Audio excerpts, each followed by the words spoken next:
जय श्री कृष्णा, राधे राधे। तो आज मैं आप सबके साथ शेयर करने वाली हूँ गुरुवार व्रत की पूजन विधि। किस तरीके से पूजा करनी चाहिए, किन बातों का ख्याल रखना चाहिए, क्या खाना चाहिए, क्या नहीं खाना चाहिए, किस तरीके से पूजा पाठ करें जिससे भगवान की कृपा हमारे ऊपर हमेशा बनी रहे। तो आगे पूरे वीडियो में आपको यही सब जानने को मिलेगा और आपको ये वीडियो बहुत ज़्यादा हेल्पफुल लगेगा। तो अभी जैसे कि सबसे पहले स्टार्ट करते हैं सुबह से। जब भी आप सुबह सोकर उठें तो उठने के बाद आपको पूरे घर में झाड़ू लगानी है, आपको पोछा नहीं लगाना है। पोछा वो जो होता है वो आप एक दिन पहले लगा सकते हैं। तो बुधवार के दिन मैं भी ऐसा ही करती हूँ कि उस दिन है ना पोछा झाड़ू शाम के टाइम कर लेती हूँ। हेयर वॉश भी करना होता है तो उसी दिन कर लेते हैं। कपड़े वगैरह आपको नहीं धोने हैं और उसके बाद है ना ये सारी चीज़ें नहीं करनी है, इनका बहुत अच्छे से ध्यान रखना है। और उसके बाद जब गुरुवार का दिन होगा तो सिर्फ आपको झाड़ू लगा के और नहा लेना है। नहा कर मैं आ गई थी तो आपको उसके बाद पीले कपड़े पहनने हैं। तो पीले में आप चाहे सूट पहन सकते हैं या फिर आप साड़ी पहनना चाहें तो साड़ी पहन सकते हैं।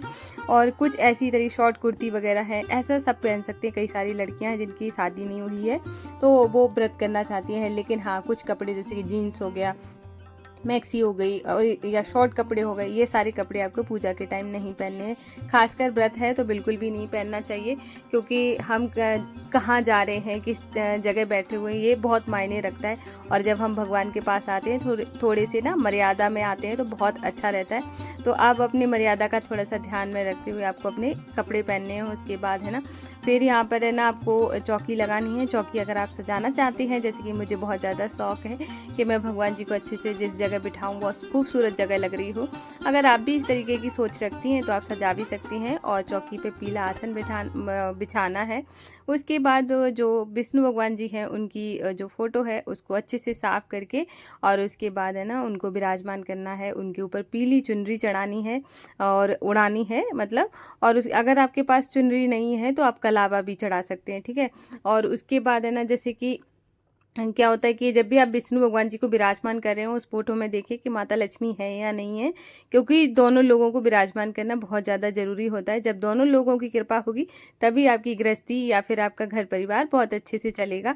और इसके बाद है ना अगर आपके पास ठाकुर जी हैं, लड्डू गोपाल जी हैं, आप उनको भी विराजमान कर सकते हैं। उनको अच्छे से पोशाक वगैरह धारण कराएं, उनका श्रृंगार करें, क्योंकि एक दिन जो ये वाला जो दिन होता है बहुत खास होता है। चाहे देखो क्या होता है कि आपके पास 6 दिन होते हैं, वैसे वीक में 7 दिन होते हैं, 6 दिन होते हैं घर परिवार की जिम्मेदारी निभाने के लिए। अब एक दिन बचता है जो कि हमने अपने प्रभु के लिए निकाला है। तो हम जब अपने प्रभु के लिए समय निकालते हैं और उनकी पूजा पाठ बहुत भक्ति भाव से करते हैं, बहुत श्रद्धा से करते हैं, तो वो पता है कि बहुत ज़्यादा फलदायी हो जाती है। जैसे कि आपको एक चीज़ बताती हूँ कि जब हम जैसे पूजा पाठ कर रहे होते हैं, देखो व्रत रहने का मतलब ये बिल्कुल भी नहीं होता है कि आप भूखे रह रहे हो, इसको व्रत कहेंगे। कई लोग है ना बिल्कुल भी खाते पीते नहीं है पूरा दिन, ऐसे कि नहीं नहीं हमारा तो व्रत है और खा लिया तो क्या ही हो जाएगा। नहीं, अगर आपकी बॉडी में इतना कैपेसिटी है कि आप बिना कुछ खाए रह सकते हो तो अच्छी बात है, आप रहो। लेकिन अगर आपकी बॉडी कांपती है या कोई दिक्कत है तो आप खा कर रहो। भगवान जी कभी नहीं चाहते हैं कि मुझे खुश करने के लिए तुम अपने आप को परेशान करो। ये इंसानी फितरत होती है कि जहाँ पर इंसान चाहता है कि तुम चाहे सही रहो या ना रहो, मुझे खुश रखो, लेकिन वहाँ पे भगवान जी के पास ऐसा कुछ नहीं है। इसलिए पूरी श्रद्धा भाव और आपके अंदर ये होना चाहिए कि मैं व्रत रख रही हूँ, मेरे साथ सब कुछ अच्छा होगा और प्रभु जो करेंगे सब अच्छा ही करेंगे। जब आप व्रत रखते हो, बहुत सच्चे मन से रखते हो, आपके अंदर ये भाव होता है, भरोसा होता है भगवान के लिए, तो आपका व्रत जो होता है ना 2 गुना फल देता है। शायद और भी कह सकते हैं 2 गुना से ज़्यादा 1000 गुना फल देने वाला हो, ठीक है। तो ऐसे करके आपको व्रत रखना है। व्रत में क्या होता है, सुबह जैसे आपने पीला फल चढ़ाना है, पीले फूल चढ़ाने हैं। मेरे पास थे नहीं तो जो थे वो मैंने चढ़ा दिए। अगर आपका व्रत पहले दिन का है, कई कई जगह ऐसी होती हैं जहाँ पर ये सारी सुविधाएं नहीं हो पाती हैं, फल नहीं मिलते हैं, फूल नहीं मिल पाते हैं, मार्केट दूर होता है। तो अब ऐसे में अगर आप परेशान हो रही हैं कि अब कैसे रखा जाए, चढ़ नहीं पाएंगी चीज़ें, क्या करूँ क्या नहीं करूँ, आपको बिल्कुल परेशान होने की ज़रूरत नहीं है। जब आप शुरू करें पहला व्रत तो उस दिन सारी सामग्री आपके पास सारी उपस्थित होनी चाहिए। अगर आपके पास उन सारी चीज़ों की सुविधाएं अगले वाले में नहीं होती हैं, कभी कभी हो जाती है, कभी नहीं हो पा रही हैं, तो कोई बात नहीं है, प्रभु हर चीज़ जानते हैं, इसलिए कभी भी परेशान होने की ज़रूरत नहीं है। जिस दिन शुरुआत करें उस दिन सारी चीज़ों की व्यवस्था करें, अच्छे से फल चढ़ाएं केले का। और हाँ, केला खाया नहीं जाता है व्रत में। जब जिस दिन आपका व्रत होगा केला नहीं खाएंगे और बाकी दिनों में आप आराम से खा सकते हो, चढ़ा सकती हो लेकिन खा नहीं सकती हो। अभी इस टाइम में आम चढ़ा सकती हो, आम भी पीला होता है, ठीक है। तो ऐसे पूजा कर सकती हो। और सभी भगवान जी को चंदन लगाना है। चंदन जैसे कि मैं विष्णु भगवान जी, माधु को नहीं लगाती हूँ, माधु को मैं राधा मानती हूँ आज के दिन। और जब जैसे कोई त्योहार होता है तो मैं उस दिन राधा ही मानती हूँ। जब से मैंने माधु को राधा बनाया है तो मैं उनको तो सिंदूर का तिलक करती हूँ। बाकी सभी भगवान जी को, जैसे जो एक सखी का कमेंट था कि आप है ना जो चंदन बच जाता है उसका क्या करें, अगर आपके प्लेट में चंदन बच गया है तो उसमें थोड़ा सा पानी डाल के आप प्लांट में डाल सकती हो। तो चंदन सभी भगवान जी के लगाना है और सभी माता को सिंदूर लगाना है। और गणेश जी को भी सिंदूर लगता है और हनुमान जी को भी सिंदूर लगता है। तो ऐसे सभी भगवान जी की पूजा करनी है, फूल चढ़ाना है और अपने मन में बहुत उत्साह रखना है कि आज बहुत बड़ा दिन है मेरे लिए। व्रत का ऐसे नहीं है कि व्रत है कि मतलब उस दिन ऐसा लगना चाहिए कि एक बहुत बड़ा त्योहार है, एक खुशी होनी चाहिए। घर को साफ सुथरा रखो, पूरे घर को अच्छे से ऑर्गेनाइज करके रखो। व्रत वाली दिन है ना, व्रत जहाँ करे वहाँ बहुत साफ सुथरा हो, बहुत पॉजिटिविटी हो, एक अलग ही सुकून मिलता है। क्योंकि है ना जब हम थोड़ा सा हाथ बढ़ाते हैं प्रभु की तरफ, प्रभु बहुत कृपालु है, बहुत दयालु है। आप अगर थोड़ा सा भी कुछ करोगे ना तो वो बहुत कुछ करते हैं आपके लिए, है ना। तो आप अगर शुरुआत करना चाहते हो व्रत की तो बहुत अच्छे से शुरुआत करो, बहुत सच्चे मन से करो।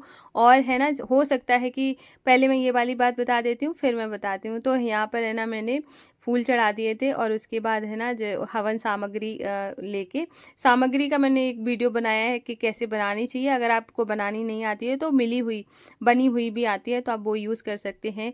तो यहाँ पर है ना अखंड ज्योति जलानी, मतलब अखंड सॉरी मतलब हवन जला के और उसमें आपको हवन करना है। तो उसमें जब भी आप हवन करें, आहुति दें, तब आपको बोलना है ओम नमो भगवते वासुदेवाय नमः।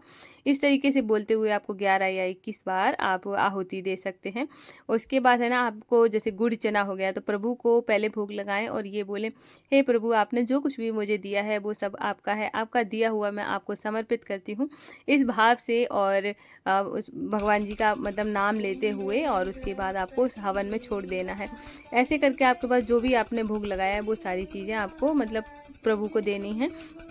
उसके बाद आपको कथा पढ़नी है। कथा पढ़ने के बाद है ना आपको आरती करनी है। सबसे पहले जब, हाँ थोड़ा सा मैं बताना भूल गई हूँ, स्टार्टिंग में जब भी आप पूजा करें तो आप सबसे पहले गणेश जी को याद करें। गणेश जी को सबसे पहले उनका श्लोक बोलें और उसके बाद है ना तब पूजा करना स्टार्ट करें। और उसके बाद जब आपकी पूजा संपन्न हो जाए तो सबसे पहले गणेश जी की आरती करें, उसके बाद फिर विष्णु भगवान जी की आरती करें, क्योंकि सर्वप्रथम पूजा गणेश जी की होती है। उसके बाद फिर आप भगवान जी को, क्योंकि जो भी जिनका भी आप व्रत कर रहे हैं, जैसे गुरुवार का मैं बता रही हूँ तो गुरुवार का व्रत करें और पूरे सच्चे मन से व्रत करें। और पहला जब दिन व्रत हो और जब पहला दिन होता है तो वो उस टाइम में ना आपको ऐसे बोलना है कि मैंने जैसे मैंने कोई भी बोले नहीं है कि कितने रखने हैं या मैंने कोई मन्नत से नहीं बोला है। आपको ऐसे ही करना है कि प्रभु मैं व्रत करना शुरू कर रही हूँ और आप मेरे ऊपर अपनी कृपा बनाए रखें और मुझसे जो भी गलतियाँ हो जाएँ तो उनको क्षमा करें, क्योंकि मैं तो बहुत अज्ञानी हूँ, मुझे सारी चीज़ों की नॉलेज है ही नहीं। तो मैं उन सारी चीज़ों को मैं क्षमा चाहती हूँ और मेरी पूजा संपन्न करें। और हो सकता है कि जब आप पूजा करेंगे, ये नोटिस करना कि जब आप पूजा करेंगे तो व्रत रखेंगे तो आपका पहला वाला शायद बहुत अच्छा हो जाए, लेकिन एक आध बार कई बार रुकावटें आएंगी और उन रुकावटों में रुकना नहीं है बिल्कुल, है ना। प्रभु की इच्छा, जैसे कि होता है ना कि टेस्ट वगैरह जैसे आते अपने, तो हम लोग है ना बहुत अच्छे से पढ़ाई करते हैं तो बहुत अच्छा रिजल्ट आता है, उसी तरीके से आपको पूरी भक्ति भाव से और आपको पूरा 100% अपना देना है। और उसके बाद देखना आपके दिन बदलने शुरू हो जाएंगे। थोड़ी सी है ना वीडियो वहाँ पे हट गया है तो मैं ऐसे ही बता देती हूँ, आपको 2 दिए जरूर जलाने हैं।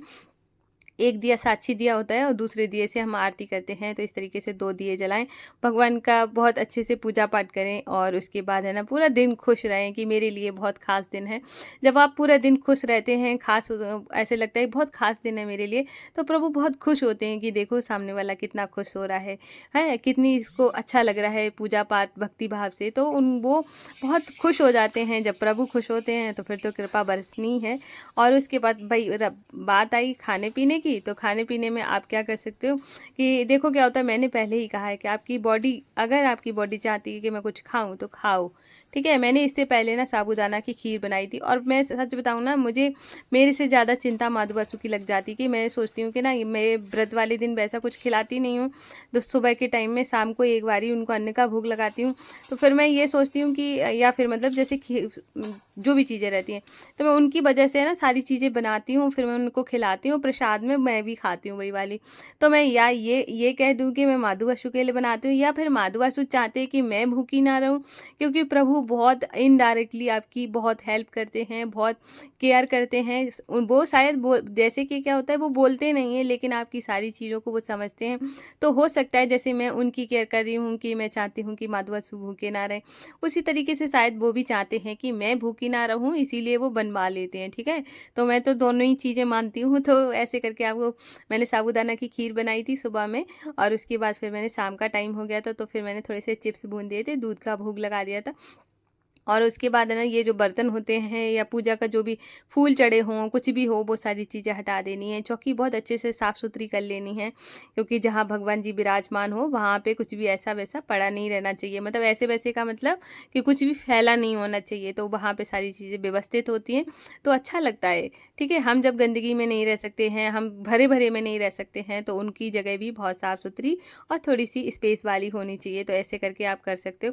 तो मैंने यहाँ पे सारे बर्तन धुल लिए थे, और बर्तन धुलने के बाद मैं यहाँ पे, और जब भी आप बर्तन धुलें तो अच्छे से साफ़ सुथरे करके पोंछ लें, जिससे कि ना बर्तनों में दाग नहीं पड़ने चाहिए। और जब हम कोई भी व्रत इस भाव से करते हैं कि मैं व्रत कर रही हूँ तो मेरे साथ सब अच्छा होगा, तो सब अच्छा ही होता है। बहुत पॉजिटिविटी के साथ और बहुत उत्साह के साथ व्रत करें।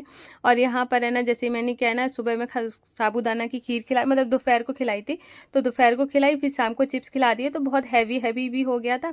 तो वैसे तो अगर आप चाहें पूड़ी पराठा, और एक सखी का कमेंट था कि पराठा नहीं खाते हैं, पर ऐसा कुछ नहीं है, आप पराठा वगैरह पूड़ी सब कुछ खा सकते हो, सिर्फ मीठा होना चाहिए। ठीक है। और मीठे में आप कुछ भी खिलाएं, जो भी और जैसे कि खीर बना सकते हैं, खीर पूड़ी हो गया, दही पूड़ी है ना, अगर और उसके बाद है ना साबूदाना की खीर, चावल की खीर, चावल बस इतना ध्यान रखना है कि एकादशी नहीं होना चाहिए। तो ऐसे करके आप व्रत करना शुरू कर सकते हैं। अगर आप चाहें व्रत करना शुरू करना चाहते हैं, तो ये जो आगे वाला जो बृहस्पतिवार आ रहा है, उससे व्रत शुरू कर सकते हैं। और बहुत अच्छा दिन है, उस दिन है ना एकादशी भी है, निर्जला एकादशी। तो आप चाहें तो व्रत करना शुरू करना चाहती हैं तो बहुत ही अच्छा दिन है, तो आप उस दिन से व्रत करना शुरू कर सकती हैं। और उसके बाद शाम की आरती भी करें बहुत अच्छे से, बहुत मन से, बहुत भाव से पूजा पाठ करें। जितना हमारा मन अच्छा होगा, हम किसी की बुराई नहीं करेंगे, उतनी हमारे ऊपर कृपा बनी रहती है भगवान जी की। क्योंकि भगवान को दिखावटी चीज़ें बिल्कुल पसंद नहीं है, उनको वो सारी चीज़ें पसंद है जो मतलब आप इच्छा से कर रहे हो, आपको काम नहीं लग रहा हो, आपको लग रहा हो कि ये मेरे लिए बहुत अच्छा दिन है और मैं इसको बहुत अच्छे से मनाना चाहती हूँ। और बिना मांगे प्रभु बहुत कुछ देते हैं। अगर आप फिर भी मांगना चाहती हैं तो कोई बात नहीं है, मांग सकती हैं। अब बच्चे अपने माता पिता से ही तो सारी चीज़ें मांगते हैं। तो अगर आपको लगता है कि मेरे काम नहीं बन रहे हैं, तो आप हक जता के भी बोल सकती हैं। जैसे कि मैं नहीं मांगती हूँ, तो इसका मतलब ये नहीं कि मैं ये कहूँगी कि कोई ना मांगे। तो आप हक जता के कि नहीं मुझे तो चाहिए, मतलब मैं अगर आपसे नहीं कहूँगी तो मैं किससे कहूँगी। ठीक है ना। तो ऐसे अगर आपके मन में भी भाव आता है कि मेरा काम नहीं बन रहा है, बहुत बार मैंने सोच लिया है, तो आप इस तरीके से व्रत रखें और बोल दें कि नहीं मुझे चाहिए। मतलब ऐसे नहीं कि आपने आज व्रत किया है और आज ही आप ऐसे करने लगे, है ना। स्टार्टिंग से अगर आपको ऐसे लग रहा है कि मैं बहुत टाइम से परेशान हूँ, तो एक दो बार बोल दोगे तो कुछ नहीं होगा। और ऐसे करके आप भगवान जी के साथ है ना, तो वैसे तो प्रभु सब जानते हैं, सारी इच्छाएं पूरी करते हैं। और लेकिन फिर भी आपको लगता है कि सुन नहीं रहे हैं, तो फिर आप गुस्से भी कर सकते हो। मैं तो कर देती हूँ, मतलब मैं मांगने के पर्पज से नहीं कर देती हूँ कि मैं ऐसे मतलब ऐसा होता ना, प्यार वाला गुस्सा होता है। मैं ऐसी जैसे आज है ना, मैं बासु को ना बार बार मुकुट पहना रही हूँ, कभी बासु मुकुट गिरा रहे, कभी उनके बाल गिर जा रहे, कभी वो कानों के गिर रहे। और मैंने कहा मैं आज वैसे भी पता है मेन गेट की चाबी नहीं मिल रही थी, मैं आज वैसे भी बहुत ज़्यादा लेट हो गई थी। मैंने कहा मैं लेट हो गई हूँ, क्यों ही मुझे परेशान कर रहे हो। तो ऐसे करके मैं प्यार में कह देती हूँ। ऐसे करके आप भी कह सकते हो, है ना। तो आप लोग है ना ऐसे करके बहुत सच्चे मन से व्रत करो, और बहुत अच्छे भाव से। और किसी दिन भी अगर ऐसे लगे कि मेरी बहुत ज़्यादा वीकनेस है और मुझे ना मेरा नमक खाए नहीं रहा जाएगा, तो मैं तो ये कहूँगी भगवान कभी नहीं चाहेंगे कि उनके बच्चे कष्ट में हों किसी वजह से, किसी कारणवश। अगर आपको व्रत वाला नमक खाना पड़ जाए तो आप खा लेना, बिल्कुल परेशान नहीं होना। प्रभु गुस्सा गुस्सा वाले नहीं हैं, उनको डर मत रख करो, बहुत प्यार करो, वो आपको बहुत प्यार करेंगे। तो ये था आज का ब्लॉग। आई होप आपको पसंद आया होगा। मैं कल फिर मिलूंगी। राधे राधे, जय श्री कृष्णा।